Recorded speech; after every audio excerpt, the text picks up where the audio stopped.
संगे देवता माई हो सेवकवा बैठी कलसारा और सेवता भेजले बानी नेवता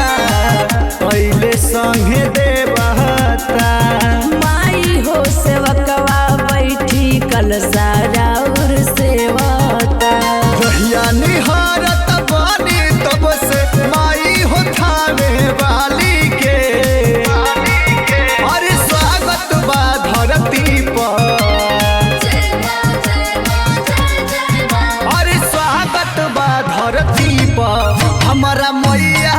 शेरा वाली के अरे स्वागत बा धरती पर हमर मैया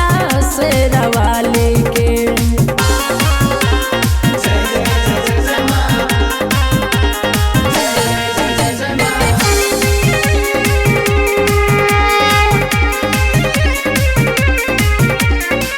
कोहरू के घर से मैया कलशा मंगैले बानी पंडित जी के पूजावा पर कब से बैठैले बानी कोहरू के घर से मैया कलशा मंगैले बानी पंडित जी के पूजावा पर